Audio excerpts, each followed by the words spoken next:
Just in case you missed it, it's the top 5 sports talkers of the day. Now, it's time for Dan Barrero's Top 5 at 5. Brought to you by Gutter Helmet of Minnesota. Never clean your gutters again. Learn more at gutterhelmetmn.com. Lavelle in about 25 minutes.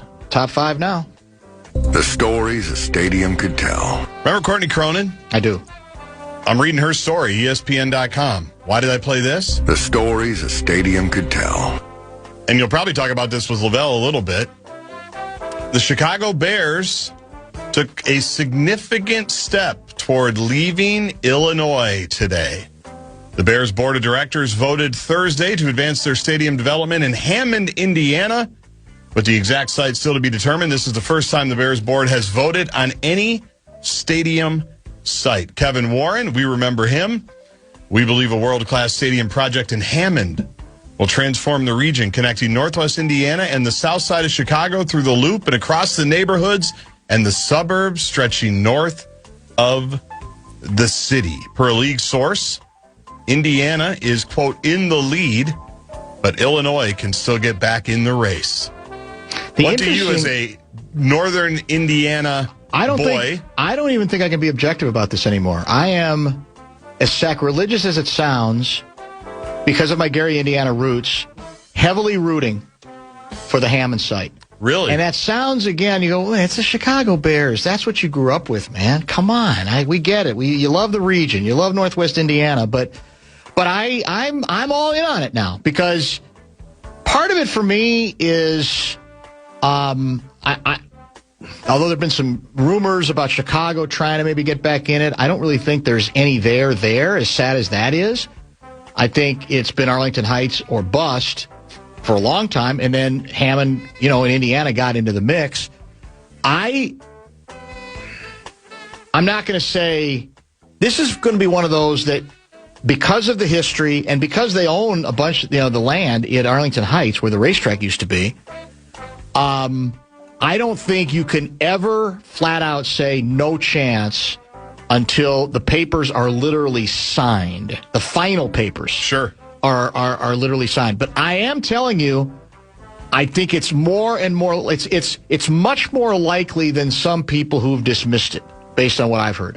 And not necessarily because they're in love with the site, but because it's a workable site and a hell of a financial deal for them, and they're going with the theory that even if it's not really where we want to be, people will get used to it. They'll accept it. It's right across the border. It's not that far, and in all honesty, the rich Chicago southern suburbs, it's closer.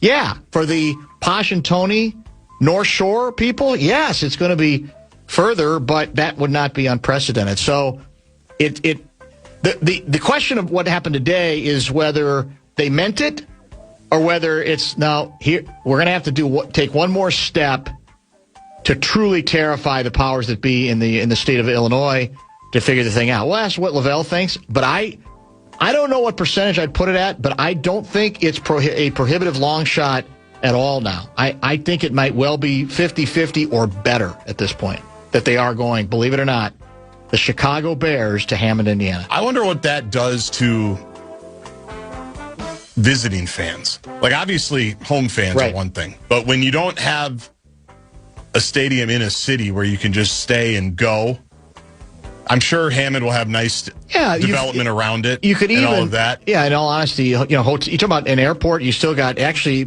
just fly to Midway. That's closer, first of all. Yeah. You're probably going to be delighted. You don't have to mess with O'Hare quite as often. That's true. Now, again, you can't fly everywhere from everywhere to Midway. You're still, in a lot of cases, going to fly O'Hare. So we'll see. But yeah, the story has been played up. Now, didn't you have what other tweet did you quote other than Courtney's? Did you tweet? Did you quote Schefter? No, I just read a statement from Kevin Warren. All right, you keep going. Because you know what airport you can fly right into Midway? Multiple flights a day. The calmest airport in the country, MSP Airport. Does that surprise you? No. You can get anywhere in MSP. That's for sure. More destinations next week. What's Schefter's first name? Adam. It should come up right away, shouldn't it? You know what's really annoying about Twitter? Shefty? it should come up right away. It used to come up right away. When you're searching for someone now, you can type out their full name, even if you follow them, and you won't get them. What's that about? It's maddening. I don't know. It has been. It's a weird change. Somebody help us with. I feel like a boomer that I can't just find it, but it's like I don't think it's user error. I think they're messing with us. Here's the. I'm trying to find the tweet I had from him, which I thought was interesting. This is from 5 hours ago, and this also notes the board of directors voting to advance the Hammond Stadium development.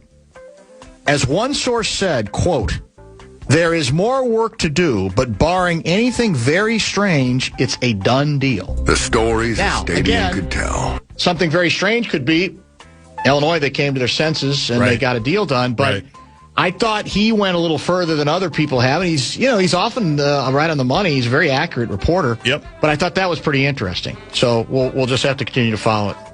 Let's play the Brian Windhorst sound that had people's ears I don't know anything up. about this. So this is NBA Live. First of all, I love the entire premise of this ESPN segment. This is it's ESPN at its finest. And I know we were talking octopuses like 2 weeks ago, right? Not every day is going to be Marconi. Right. What's wrong with that? I thought our octopus discussion was award-winning. I mean, speak for yourself on that. I'm still waiting for it. All right. No disrespect. The Knicks, have they won the NBA Finals? No. They have not, right? They had a nice, impressive Game 1 win. It was a great game. Correct. Cat was good. Brunson was great. So here's the setup for the conversation. Which team looks worse with New York title? Mavs or Wolves? The Mavs obviously let Brunson go. The Wolves obviously traded Cat. So there's your premise. The Knicks are 3 games away from the title. Hey, they're in the driver's seat right now. But if they do win it, which team should we dunk on more? We can't wait. The Mavs or the Wolves? Not at 3-0 lead in a series. 1-0 lead against a team that's been behind in the last 2 series and come back and won. Or, is it too greedy to just say, why don't we do it after they win and go, hey, by the way, who do you think feels worse today? The Mavs? Or remember last year it was it was what would a Game 6 loss mean for the Pacers? Yes, that's true. That's my favorite. So good. We had fun with that. So Wendy apparently talked for a long time, but then just kind of threw this in regarding the Timberwolves. Brunson was also willing to take the pay cut. And so going forward after this series, the Minnesota Timberwolves' future is in question somewhat because of what Ant feels about the roster. And I wonder if Cat was still there, if he did. And then one more thing. Minnesota Timberwolves' future is in question somewhat because of what Ant feels about the roster. Now, I know your follow-up. Did he follow up and say that he's got reporting that he's unhappy with some things? I don't think so. I've been looking to see if there's anything more, but he just kind of tossed that in there. And went to the next thing. And went on to the next thing. Does that move you at all? No, it doesn't, because I respect him a lot. I think he is less of I'm just going to throw 50 things into the air guy. That's true. I think he's extremely well connected. I really do. But I would argue he's kind of stating the obvious. If you're a Wolves fan and you didn't know that already, I don't know what you're smoking or not smoking. I mean, now maybe he said it in a more strident way than you want to hear, but I guess the reason I don't think it's that big of a deal is, didn't we know, regardless of Ant, didn't we know we're already there? When the president of basketball operations says, we can't keep going down this road, we're not finishing, we shouldn't be finishing 6th. We should be up there a little higher. I don't like the way we've been eliminated the last couple years. Actually, really, I guess the last 3, you could argue. Sure. But in the beginning, you say, well, you already got there, so you're celebrating that. So implied in this to me is we know we're going to have to mix this thing up. And I would say always among the reason, the number one reason is we want to see if we can give ourselves a puncher's chance to scare one of those top 2 teams. We do this right and get on a roll and some things come together and we get a break or 2. Because that's what you're in this for. That's what he said. We're in this, we're not in this to get eliminated before the conference finals. But to me, lurking always is, by definition, if you don't do that, not just here, but pretty much anywhere, your best player is probably going to start to get some wanderlust, right? So I guess I'm a little surprised that people are reacting the way they are. The Fan has your chance to win $2,500. The final keyword giveaway tonight as part of the $250,000 cash contest this week is trip.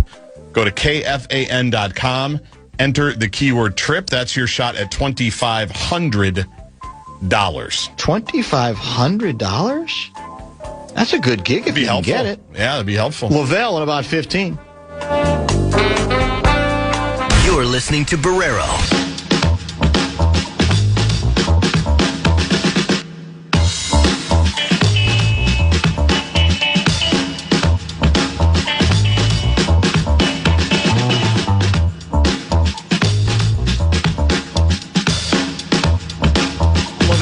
Up in, as I said, probably just about 10 minutes or so. Good conversation early with Russo Radio, who is has already landed in Vegas.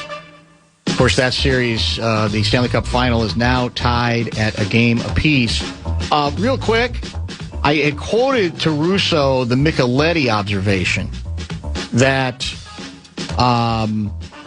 if the only way the Wild can add. Who's the Detroit Red Wings center that we're in the movie? Oh, it's Dylan something. I knew you were going to ask me. Yeah, well, no, I mean, you and I are both great casual hockey minds, but it'll come to me in a minute. My problem with, I'm just as capable of forgetting how many times a week do I ask you, like, who's the coach of the Bears? I do it all the time. Is that Ben Johnson? Is it? Yeah, I think that's right. Now it is Ben Johnson. If it takes... Dylan Larkin. Larkin. If it takes Eriksson Ek to get the deal done, Micheletti says you can't do it. I tend to agree because I'm trying to learn from the hockey community. And what I came out of our disappointing finish in the second round against the Lanch, what I came out of that with was, yes, we all agree Eriksson Ek's a good center.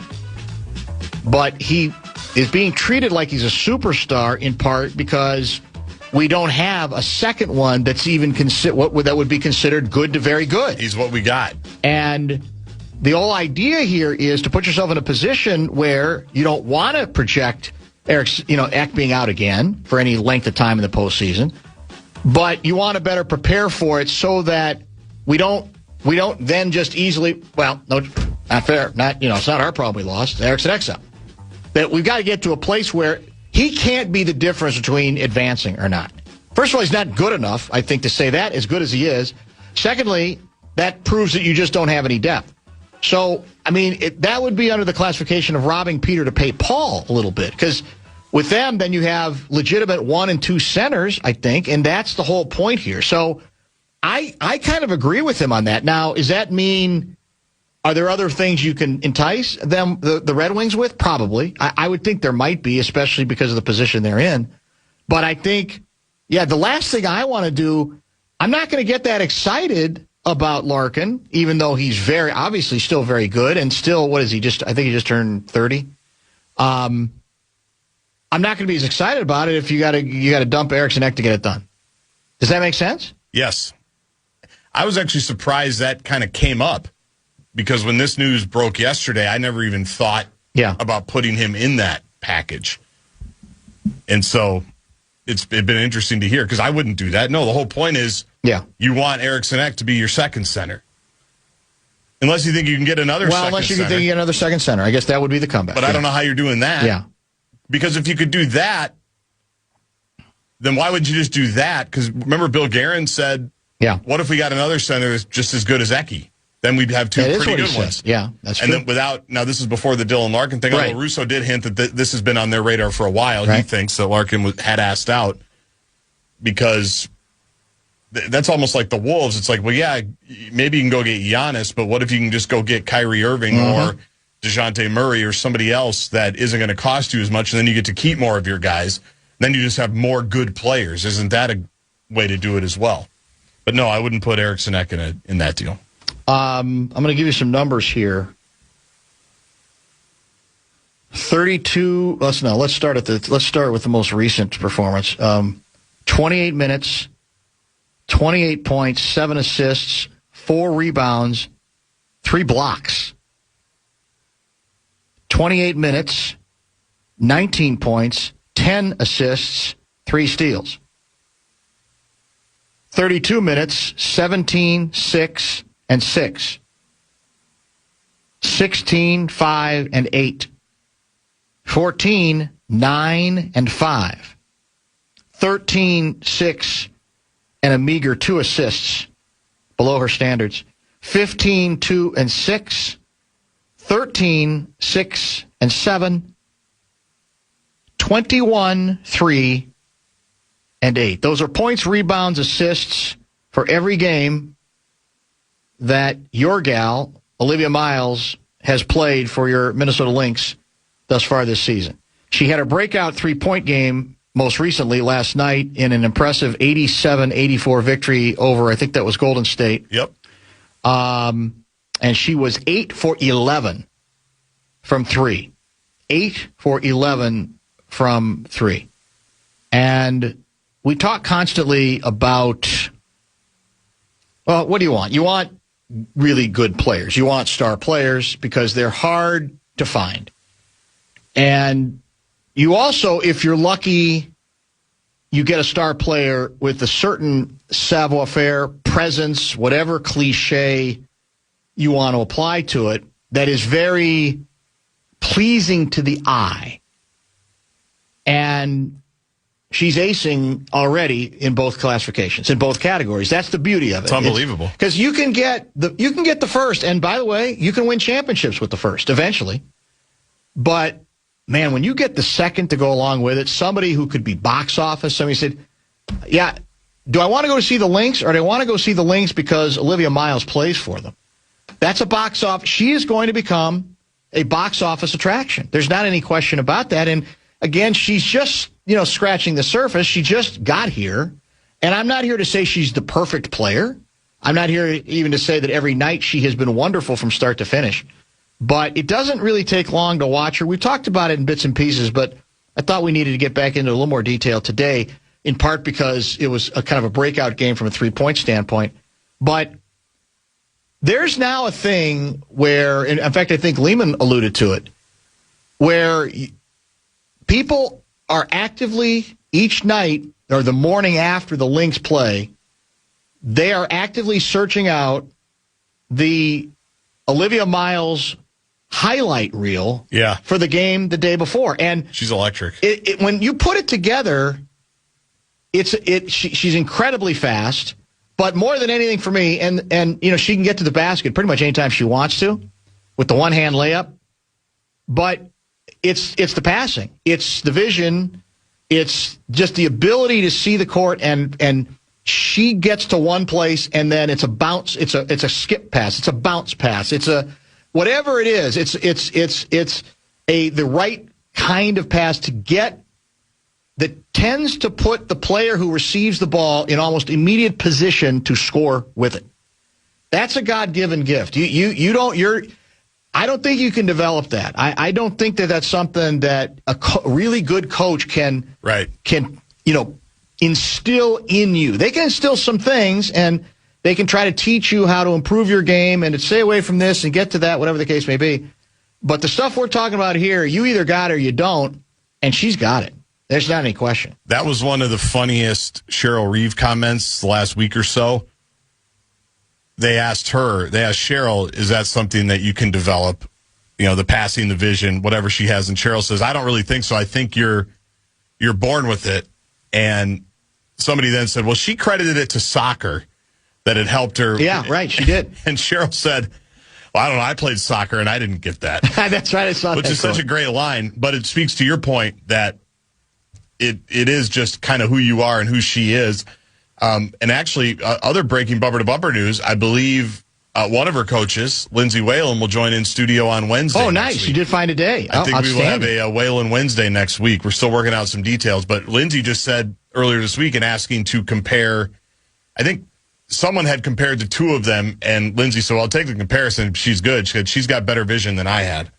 Just how she can find people, which is a pretty high compliment when you factor in she's in the Hall of Fame. Her banner's up at Target Center, and she's in the Hall of Fame. Well, I mean, I would say, it's something I'm glad to talk about with Lindsay. I would say, at first blush, she's also more athletically gifted than Lindsay, but I don't want to go too far saying that because in her prime, Lindsay Whalen could move and was extremely athletic and very gifted, but it's this is going to be a fun ride. Now, somebody offered this analogy. I don't know that I agree with this. Let me see what you think. Fudd equals LaMelo Ball. Miles equals Ant. Miles is much purer as a passer and a point guard. She's kind of grown up in that than Ant. Ant was never really put in that position on a regular basis. The Wolves did it this year, and as the coach even admitted at the end of the season, it's kind of our original sin this season that they had to do it out of necessity. But Miles, I would say, is a much more natural passer than Anthony Edwards, don't you think? Yeah, well, and is that a slight on Fudd, too? That I haven't watched enough of Fudd as a pro, to be honest with you. They're here on Tuesday. The Wings are. Oh, nice. Paige Beckers and company. Fudd's really good, too. Yeah. Because I almost take that as a shot. Well, I thought he just meant in terms of style, maybe that because LaMelo came into the league more of a passer. That's what I thought, yeah. Yeah, but I don't think that's a shot, is it, necessarily? I don't know. Maybe they can clarify. Yeah, I don't know. I just thought he was the attempt was to distinguish one from the other. Here's your strength stylistically, but that person can respond if they'd like to. Let's get a bottom of the hour pause in. We've got Lavelle coming up to talk about all sorts of things. If you have questions, 646-86, Bradshaw and Bryant, KFAN text line. Back in a minute. You're listening to Barrero on The Fan. Keep listening for the next chance to win your way to our iHeartRadio Music Festival, presented by Capital.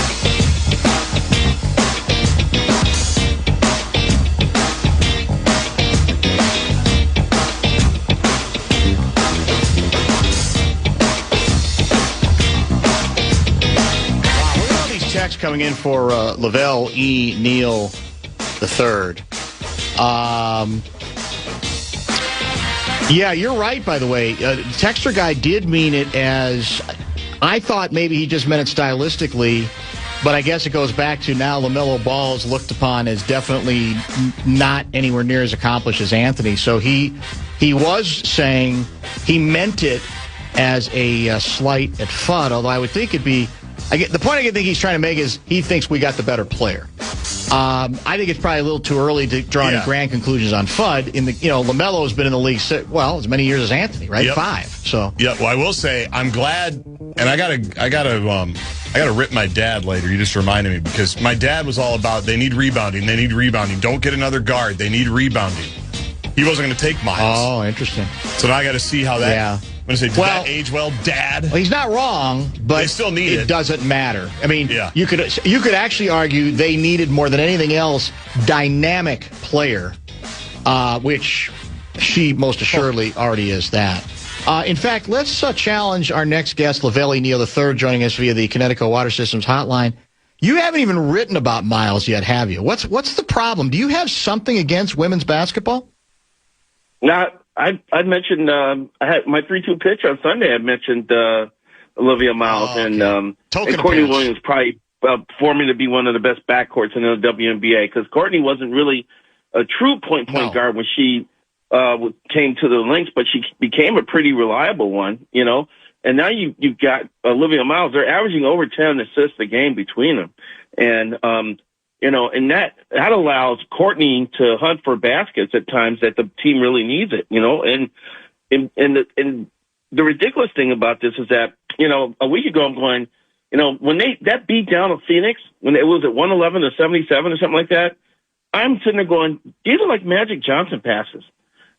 She's not just throwing people who are open, she's throwing people open, and now the rest of that team, It's now known that if they set the right screen and that they make the right cut, that there's a good chance they're getting the ball in a position to score. Well, the Lynx are making it look easy right now. But the game is not that easy. To your point on, it's funny you mentioned Magic because I'm looking at a tweet from 612 guy. It hasn't caught on here yet, but Miles has been called baby magic elsewhere by some. I'd not heard. Do you remember? Lavelle, are you too young to know the player who once upon a time had a nickname Baby Jordan? Do you remember who that player was? I remember. Do you remember? The Harold Miner? Harold Miner? Yeah, USC. Yeah. Absolutely. And, that turned out to be rather preposterous. That should be an all-time PST. Yeah. But, it's dangerous ground when you compare anybody to Magic, male, female, whatever the case may be. But it's hard not to, what we're back to is she just got here, right? That's the thing. And so the league has gotten deeper, and we think better. So you assume that she's going to be really good, but it's going to take a minute. But she's walked in here like she owns the joint, almost from the beginning. And a lot of it is what you say, is the natural ability on the passing part. She can score, but it's the passing part that the kinds of passes that do throw people open, and they're not always behind the back or that spectacular. It's just the right read and the right pass, and getting the ball in stride to the person to score. Yeah, their bigs are really benefited. They're getting passes that when they're just like one step, one dribble, and they're laying the ball up. It's crazy, and she's got ridiculous vision, and she can do all the wraparounds and the behind her back stuff. But it's just the high basketball IQ that she's showing when she's making these plays on the court. I thought they would go after someone with size in the draft as well. But, by the way, Cheryl Reeve wins in the end, by the way. Some people were knocking her for purposely moving down in the draft to avoid taking your gal who went to Chicago, now is traded to Atlanta, Angel Reese. But the pick she got back in that deal is the pick that she was able to get Miles with. There's no question. Cheryl wins in the end on this one. Yeah, it was always an incomplete. It was hard not to wonder, because Reese, for a team that needed rebounding, you'd say, they don't need Reese to score a bunch here, but her rebounding would be very helpful. But because at that point, too, we knew it was a good pick, but we didn't know how good it was going to be. We didn't know it was going to be a number 2 pick, and we didn't know who was going to be available. So now that we know who that is, I think we got to move on that one. Yeah. I think it's time to say, close look at Dan Minnesota. You fought a good fight. I was with you to an extent on some of it, because I did think, in the short run, they need, you could still argue if she's on the court a couple years ago, they may have won the title. They might have won the title with a couple of her rebounds. So you can't forget that, too. By the way, shout out to Dan Minnesota. Hope your recovery from your procedure is going well. I do want to pause. Procedure within the last week, so. I do want to pause, too, by the way, and just give Lavelle credit, because Dan absolutely check-balled you on Olivia Miles, and you Olivia Miles'd him. He came out swinging. It was like, hey, what do you have against it? And Lavelle came out swinging. You're right. So covenant claps. Well, covenant claps for Lavelle for being ready for the check ball on Miles. Other than a 3-2 pitch, which is so in other words, a token acknowledgement. How about a whole column on her? Wow, really? Just saying. It's not enough, is it? It just isn't enough. But the reservoir, he was ready. He was ready, he had it. He didn't go check into the game and his shorts were on backwards. You know what I mean? Like, Wabo was ready. Why would you assume he might have? Well, I'm just saying. I think that's what you were hoping for. Yeah. You were trying to get him on skates. I didn't have to pull off warm-ups. I was trying to backpedal him on, I just want him out there a little bit more. I want him out there for that. Get in now. Get in now, man. It's true. Or they might ignore you. By the way, speaking of the Lynx, do we need to do a We Didn't Need Her, though, on Jessica Shepard? Have you seen what she's been up to? No, but I imagine it's good. She's a good player. No, I heard Alana Smith has been struggling, too, right? So one of those other ones have been struggling mightily as well. Well, Shepard hasn't been struggling. That's my point. She's got, what's she do? She's got not only double-doubles, she became the first player in league history to post a 22-point, 20-rebound, 10-assist triple-double. And the team is off to the best start since, I think, 2016. Yeah, when I first saw her in practice, I said, she's a good player. And she's a sneaky distributor of the ball. She can set people up for baskets as well. Yeah. There's a lot of talent there. And she was, because she was in, I believe, Europe the year before she joined the Lynx. And she came over, and I thought that was a shrewd move by the Lynx to bring her in. So I'm glad to see that she's doing well. Because I think it's either Lana Smith, I don't know if it's Bridget Carrollton or not. One of those are really struggling with one of their new teams. Is that right? So yeah. That's too bad. And the other thing about this Lynx thing is scary is that MVP gal has not even been plugged into the equation yet. Yeah, that's true. Nafisa? And then Dorka Juhas. Lavelle, it's not Nafisa, it's Nafisa. Fee, I know. Okay. Fee for 3. Just be sure. Phenomenal. Just saying. Nafisa. Fantastic Fee. I'm just going to call her Fee. Fee's fine. That feel works. That's simple. Do we have an update, by the way, on how fast she's going to be back? Or when she's going to be back? Has that been...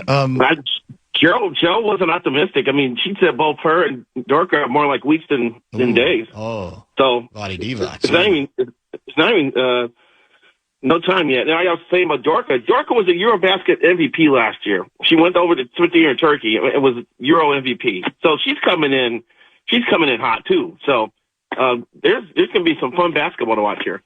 Dan Minnesota is responding, Lavelle. Miles is awesome. I'm all in. Remember, though, that the other pick we got, Pili, released after one season. Yeah, Pili. Yeah, Pili, I should say. He's not a Pili guy. If our men's team released the number 8 pick after one season, we would be savaging them, Lavelle. Thanks for the kind wishes. I'm doing good, still sore, getting better every day. A little different in the women's game because there was only, there's not as many teams. It's harder for first-round picks to stick. Now, it was a disastrous pick. There's no defending the pick. Oh, yeah. It was a high pick, though, wasn't it? Wasn't it 2? 7. Oh, was it 7? Yeah, it was Oh, you're right. We moved down. Yeah. We moved down. You're right. This was 2. The Miles was 2. You're right about that. And Dan from Minnesota, wait a minute. You're saying that the Wolves haven't flopped on some first-round picks? What pick was Derek Williams? No. He's saying when they flop with a pick that high, we destroy them. That was the point. So and Pili was a disaster. That was not a good pick. Yeah, it wasn't. But at some point you go, all right, that was then, but now if this is who we're getting on the back end, really all the discussion needs to cease. Now, except for I will asterisk, like I said, having a rebounder in that game. Was it Game 5 then? Because it was on best of 5 that year? Against the Liberty? Yeah. I mean, I know the refs screwed us, but obviously, if we had thank you for gotten acknowledging it. A rebound or two, we might have been okay. What happened to that New York Skyline dress? It's got to be in Springfield, right? It's in Springfield, Massachusetts, yeah. That's exactly where it is. It's the Naismith Hall of Fame. And the tweet that says, the trophy's back where it belongs. Yeah. I love it. It still bothers me. What pick did we use? It was perturbed as well. What pick did we use Dilly on? Was that an 8? 8 pick, yeah. You traded up to get him, too. Yeah, how'd that work out? Not good. Not very well. That does happen, for sure. I've got a couple of texts to run by you here, Lavelle. Hold on one second. Let me scroll down. Gaardsy, you're getting ripped that you didn't mention the severe thunderstorm watch that the Metro is under. He did mention it. I mean, I said... all day I've been saying expect rain and thunderstorms. Oh. I mean, well, yeah, but you didn't say traffic when I heard him say it. What about a watch? I didn't even pay attention, to be honest with you. I mean, I'm not Ian Leonard. You want to be, though. He's a good dude. I like him. You want to be. I'm reading from the National Weather Service. Where are we here? I had a really good baseball text for you. Related to... I'm sorry I didn't mention thunderstorm watch. Yeah, I mean... I love people. Well, they're just trying to hold you accountable. I guess so. Hey, the other thing, but if people's lives are hanging by the thread on the KFAN weather update, they got some problems. Exactly. There's an app for That's not very nice. You're saying our weather coverage might not be state-of-the-art? I hope they're second sourcing it. I hope they're paying attention. And now, hold on. Gaardsy's about to tell me what the weather is. I hope that's not what they're waiting for. Yeah. All right, here it is. Here's the one I'm looking for. When you have Lavelle on, would you ask him if Royce Lewis is just destined to be one of those quad A players in baseball? Did the Twins mess him up in the majors when they tried to move him around so much, which they're starting to do now at AAA as well? Or can he be redeemable and follow the path of so many players that struggle in the bigs and then eventually figure it out, like a Hunter or a Buxton, or hell, even his favorite, Cody Clemens? That's from Adam in White Bear Lake. Why would Cody Clemens be his favorite? There's that's a joke on you. Because you ripped him forever, and then you kind of eventually had to acknowledge him after he hit 4. Didn't he hit 4 home runs in a game? Well, I'm exaggerating. I wrote a column on him. Yeah, exactly. That's what he's playing off of. Well, that's what I like doing. I like doubting guys, and then when they come through, then I can write the I was wrong column. So you get 2 columns off of one idea, you know? So anyway, with Royce, it's been a path for him to get to the point where he's at now. And we've seen it, and he mentioned Torrey Hunter, he mentioned Byron Buxton, and they both, had a point where they were getting advice from everyone, and they were getting input from all different places, and they finally streamlined some things and got back to found a spot where they could produce that. Royce Lewis has gone back to his leg kick. When he came up to the majors, he had a leg kick, and people thought it was going to be a detriment. And this happens a lot with young hitters who come up through the minors with leg kicks. Once they get to the majors and see how it works or doesn't work, they end up making adjustments. Right. And Royce tried to ditch the leg kick, and it seems like that's been an issue for the last 2-3 years. It doesn't help that the Twins have had 3 hitting coaches in the last 3 years, So he is getting, I don't know if he's getting the same message delivered differently, or is he just getting different suggestions, or what the research and development department's given him. But I'm sure there's a little bit of frustration there from him, trying different ways to try to figure out how to hit a ball. And, he also had his own hitting coaches. Scott Boras is his agent, and he's got his own, cadre of coaches and doctors and therapists and things that he makes available to his clients, and Royce has been trying those out too. So he decided to go back to the leg kick, and right now he's doing Boffo with it. As far as playing different positions, I think, and he pointed out, because we got a story in StarTribune.com about this. Bobby Nightingale went over to CHS Field yesterday and talked to Royce. And Royce's thing was, because they kind of threw center field on him in a short notice. He went out there and stepped on the warning track and tore ACL. The one day they played him at second, it kind of came out of nowhere. And Royce just wanted to have a conversation about this so he can just mentally and physically prepare for playing in the position. And in a perfect world, he would like to have an off season to train at a different position. But the Twins need help on the right side of the infield, particularly first base.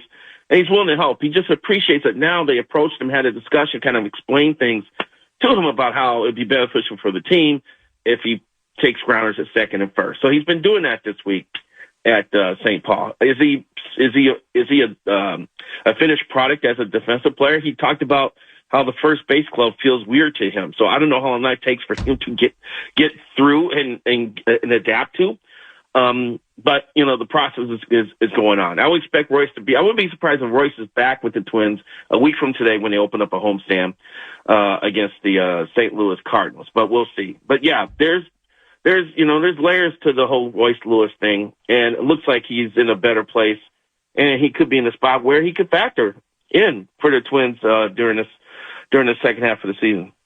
Awfully decent of him. Thoughts and prayers, by the way, on that for getting used to the first baseman's glove. Honest to God, I mean, it's just fielding grounders, man. You can make it whatever you want, but it's not. Hey, Dan. Yeah. Who's the ball guy here? Well, you're supposed to be the ball guy, but you're making it sound like rocket science. It's well, switching positions isn't easy, especially at the highest level of the game. Yeah. I can understand where he's coming from. Well, if you're versatile, first base is probably, and people to go to first base, it's not as easy as you think it is. Morneau actually went over to CHS Field today to help work Royce out at first base. So they're trying to get him up to speed pretty quickly here, but it's not. Maurer fretted about moving to first because he didn't want to go over there and suck. So it's an issue for these guys. Well, and once you have doubts sometimes as a defensive player, it leaks into your offense. We're not building the team around him anymore. He's got to realize the situation. He's got to adapt. He's got to adjust. He's in a completely different position than when you guys were telling me he's going to be a cornerstone franchise player. His career is in jeopardy right now. He's got to be open to everything easily. I grant you, not every position is necessarily easy to master, but I don't know. I think sometimes we make it easy for these guys to make, oh, my God, what are we going to do? First baseman's glove? Oh, my, what am I? I mean, come on, man. Don't coddle. You're coddling. And he is adjusting and adapting as we speak. Everything you just complained about, he's actually doing now. Okay, if you say so. Are the Bears gone to Hammond? Oh, God, I was hoping we'd get through this segment without this coming up. I'm getting it all. I'm getting from every direction, from friends, the Gary Bears, the Hammond Eggers. All the jokes are flying. I am going to say this, until there's shovels in the ground, I'll believe it when I see it. I am more worried than I was a week and a half ago, because the state of Illinois is just horrible at getting this act together. But there's still time for them to jump back into the fray here and come up with a deal that the Bears like. Also, I want to see how detailed the plans are for a stadium they want to build in Hammond, Indiana. It's a town I know very well because cigarette prices were cheaper in Indiana than Illinois, and my parents, pretty much spent their parenthood driving over the border to Hammond to buy cigarettes. I used to ride with them, so I know where Hammond is at. It was about 15 minutes from my house on the south side of Chicago. I'm curious to see what the environmental studies say about what could be built on that land, because I think some of it's kind of swampy. So you know what happens when stuff like that comes into play. I don't know, like the issue when they were trying to go to when the Vikings were trying to go up north and they ran into problems with the ammunition base or whatever. I don't know if they have anything like that in Hammond, but I'm sure they're going to be doing due diligence now that they've come out and they've got the state of Indiana excited by announcing that, they're their leaders right now. But there's plenty of time for Illinois. They could call a special session during the summer. This could be at the top of their agenda in the fall. There's time for them to get back in it. But it's been frustrating, and it's been very Illinois and very Chicago of them about how this has gone about. It's over. They're moving. It's over. Just admit it. Never say never. Well, you can never say never, like you said, because there can always be. Here's the thing, too, Dan. I just think from a nostalgia standpoint, the Bears not being in Chicago is bad enough. Going to Hammond is just hard for some of us, long time Bears fans. But the practical side of me says, if Indiana wants to bend over and give them all these tax breaks, and Illinois doesn't have to deal with that burden, maybe they should go to Indiana. But I know that as soon as the first Taylor Swift concert, the first Beyonce concert takes place, and Illinois legislators see all that revenue go over the border, they're going to be like, man, we should have tried harder to keep this team in the state. Your imagery was a little jarring there, but I get the point that you're trying to make. Now I'm probably biased because I grew up, I was born in Gary. I've seen basketball games at Hammond High, for God's sake. I mean, I'm not exactly a Hammond expert at this point, this late date, but I know it. And for me, there is something kind of cool about the whole thing. And I grew up as a Bears fan who obviously thinks of Chicago and thinks of Illinois for all the obvious reasons. But at some point, there's a part of me that says, if no one else wants to be involved and they're offering the best deal, and I'm not even necessarily asking Illinois I'm not even going to use the expression you did, to give the Bears everything they want. Maybe they shouldn't get everything that they want. But I don't think it's that surprising that if the Bears get the kind of deal that allegedly, based on the reporting I've seen, Hammond and Northwest Indiana is willing to offer, that they might do it, because that is Bears country in that area. As you know, you mentioned it, it's not that far from the border. It's not that far from the rich southern suburbs. Yes, it's much further to get to the North Shore rich burbs. But I think you'll be surprised at how quickly people will adjust. It's not like you're moving to Indianapolis, like to central or southern Indiana. It's not that far. The reason Northwest Indiana was called the region was it was considered part of the Chicagoland region, right? That's the whole point. Well, Chicagoland includes Northwest Indiana. Yes, 100%. Sure. There's just not any question about that. Yeah. It's not a real sexy area. I'll grant you that. It's not as posh and Tony as Arlington Heights, but we'll see. It'd be very interesting to see where this thing indeed goes. All right, real quick, have you watched any? I hope you've watched some of the hockey, because as we talked about with Russo early, this is shaping up to be a terrific series, and I think I still think there's a very good chance to believe the NBA Finals are going to be a very good series too. I like both of these. I like all four teams that are left. Let's put it that way. I'm excited about the NHL playoffs. I've seen a good chunk of both games 1 and 2. I thought Vegas had yesterday's game in the bag. They were up 2-0. I was like, this could be a short series, man. If the way this is being played out, Carolina stuck in there, man, hung in there, and came up with some big plays late. And were able to tie it up and score in overtime. That was a big win for them. Now you're thinking that this is going to be a grind, like it's going to go 6 in 7 games. So I still want Vegas to win because I just think it's a remarkable story that Torts, it's hard, like 8 games left in the regular season, they go on this hellacious winning streak, in the postseason. It's just fascinating to me. The NBA, I'm starting to get distracted by other crap, like the price of tickets in New York. Yeah. Jalen Brunson being mad at a fan. Some OnlyFans gals at San Antonio complaining because they're being verbally harassed. Trump coming the game at New York. I'm like, yeah. It's just getting all the other stuff around that series is getting too big, too much of the spotlight, man. I just want to get to the nuts and bolts of watching this Spurs team with, a superstar, a young superstar who's trying to learn how to win, the first real chance he's had against Knicks team that hasn't won NBA title in decades. And they have powered their way to this point. It actually is 2 good storylines colliding in these finals. So I just want to sit back and enjoy the basketball. It's just the other stuff is just taking too much of the spotlight right now. 651 guy writes, anybody who plays third or short should be able to switch to first base in their sleep. I disagree. It's not a slam dunk there. It's not that. I'm not saying he's never going to, but if he take grounders there for a couple of weeks and get used to it, he could be serviceable. I've got no problems with that. Yeah, but how many times have we seen? He just started playing first base 2 days ago. Why is it that first base is the thing? Well, okay, don't have the range anymore. We'll just move over to first base. That doesn't mean you're going to be Ken Herbeck defensively. I get that, or Billy Buckner in his prime. You're making it sound like it's a Rubik's Cube, for God's sake.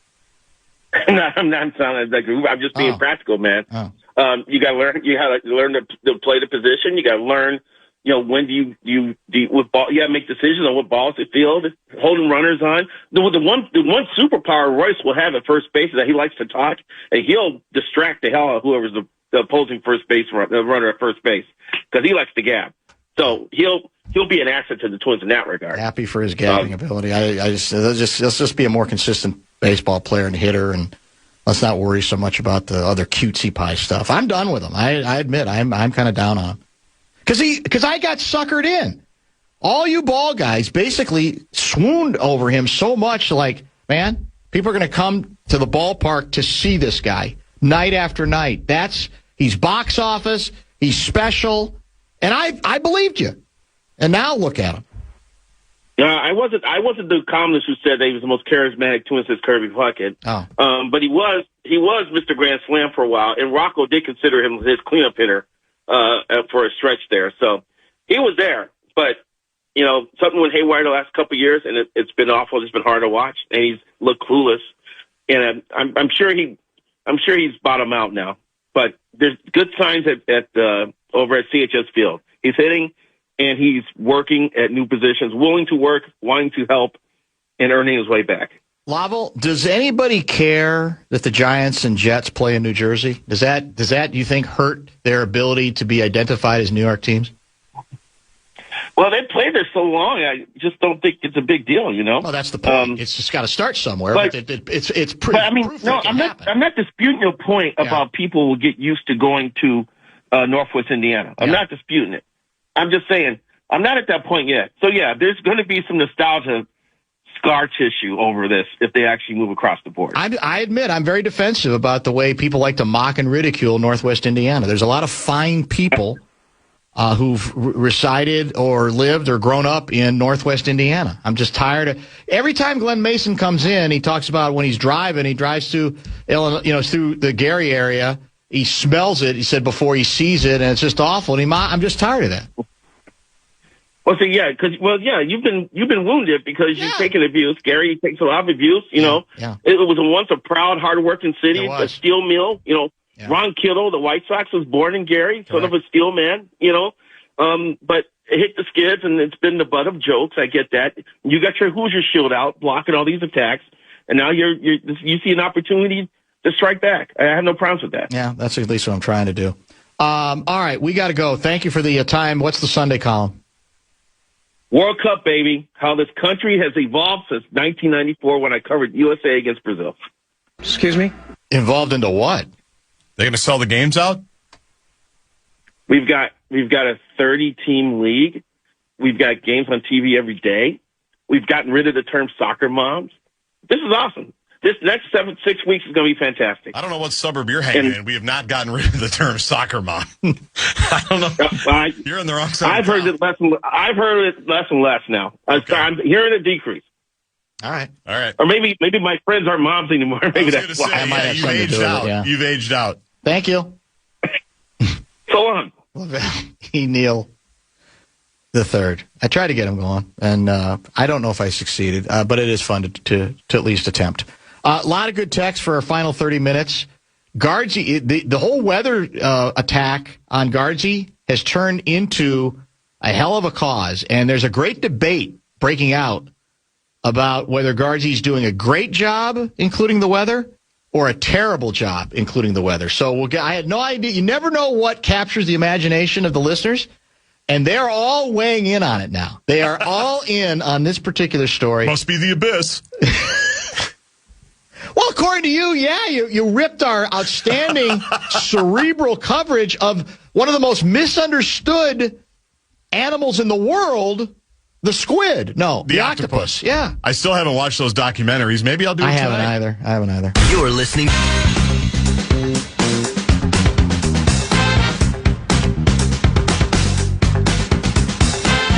Another bit of Alamo history that we have not discussed. Ozzy Osbourne. You know about the Ozzy Osbourne Alamo experience? No, I don't think I do. Feb 19, 1982, arrested was Ozzy in San Antonio, Davie, Texas, for public intoxication after urinating on the Alamo. No, don't do that. I wonder if he peed like on that front gate area or to the side or wherever the case may be. What time of day was this? I hope there weren't tours going on. Somebody is saying that the rest of the story is that he was wearing his wife Sharon's dress. The arrest resulted in a 10-year ban from performing in the city, which was later lifted after he issued formal apologies and donated $10,000 to the Alamo. Oh, that's nice. Yeah, that's a good touch. Yeah. Well, yeah, but it might have been dollars and cents for him. That's true. I mean, it might not have been as, morally laudable a move as much as big business. Like, I'm losing too much money doing it, not performing there. I wonder if he knew that he was urinating on the Alamo, or if he was just stumbling around and this old building, because it isn't very imposing. You just kind of turn a corner. No, it's not. It's right there. It's small. It's amazing. That's the beauty of it. That's what makes it impressive. It's unbelievable. This is a little church mission here. What the hell's going on here? I've been drunk in San Antonio. I've never been moved to do that. JG shouldn't be in the radio business if he can't report the weather accurately. Wow. That's pretty direct. Hold on, though. There's a bunch more. I heard your forecast, Gaardsy. It was magnificent. That's a stretch, too. His loss for not being a loyal listener. This radio, writes James, is so engaging that if we didn't get the weather, we would drive unknowingly into severe weather. He's saying he's so into what we're talking about. Interesting. That he would just stumble into it if we did not also somewhere along the way give him a warning that it might be coming. And I think the boom busts are going to be big time is what I'm hearing. I'm supposed to be some severe stuff. Now, I say that not really knowing, but that's what I've read. And you know how that goes. Sometimes it's true. Yeah. Sometimes it's not so much. Well, I'll tell you, just to expand on the usual 3.5 seconds that we get to read the weather, that we are expecting scattered showers and thunderstorms, mainly before 8 o'clock. And then after that, it's going to be a little calmer with a low of 64. Tomorrow, a high of 88. So make sure you're hydrating, everybody.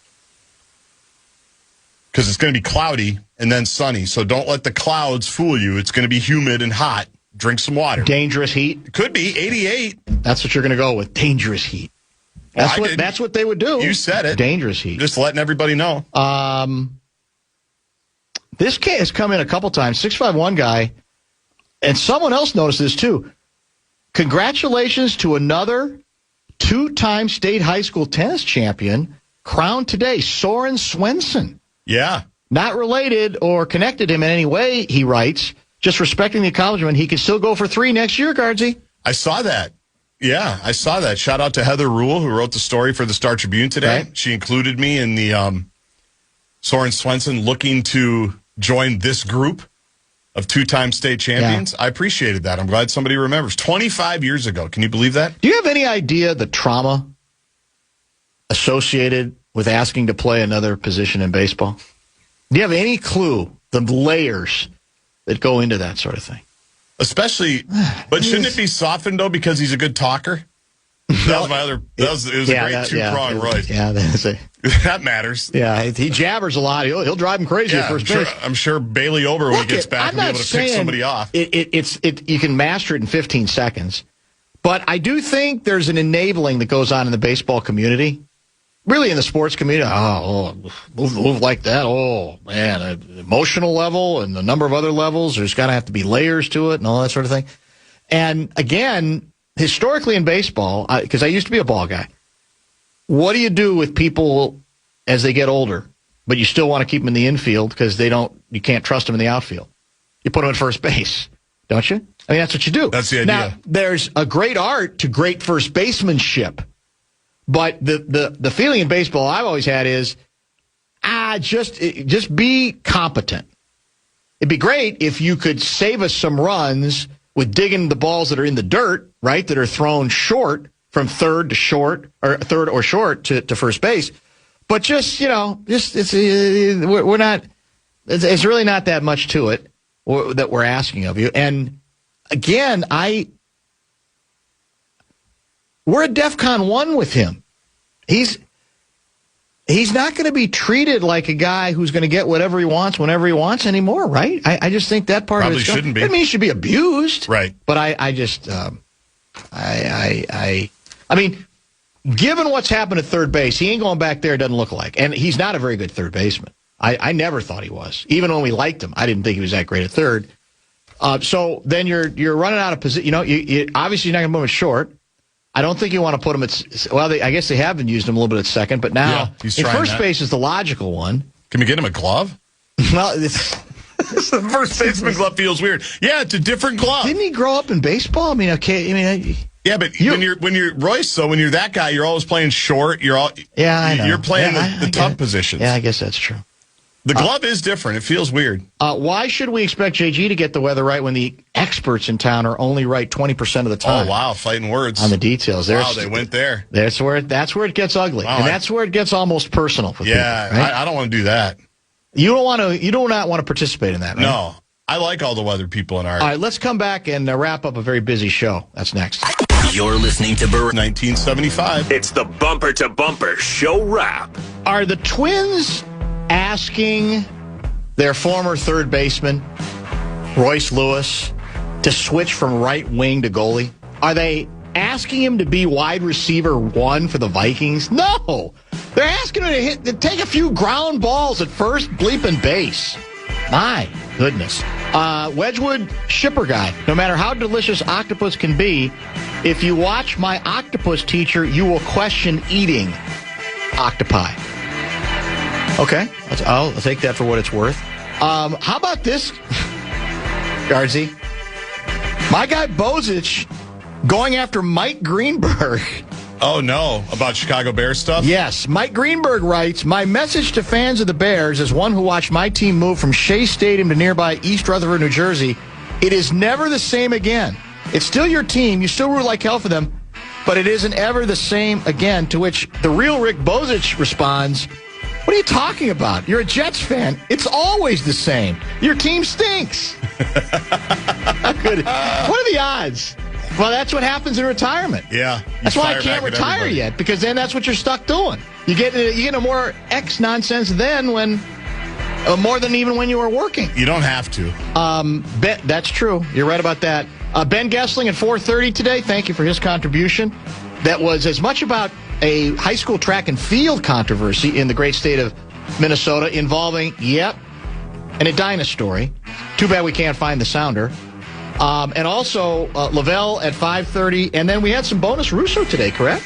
We did early on. In the program. Enough said tonight on Fox 9? I don't even know the times. Do you? I don't. They tell us every week, and we never remember. It doesn't matter, does it, really? Just find us on the Fox Local app, too. We're on all weekend. Edina, let me look up one thing real fast. Edina Stories, bumper to bumper. Here's what AI comes up with. Well, actually, it didn't do it this time. The first time I did it, oh, you know what? Maybe I put it in the wrong order. Let me put my name in there, too. And see, no, it didn't come up. The first time I AI'd it, it said, might be referring to a bit that you could occasionally hear on the Bumper to Bumper show where they would take the hosts and producer would make fun of Edina, Minnesota. The second time it didn't come up that way. Why is that? Maybe I don't know. Maybe it was the wording in my Googling. I'm not sure. I was hoping maybe it would be online somewhere, the sounder. Yeah.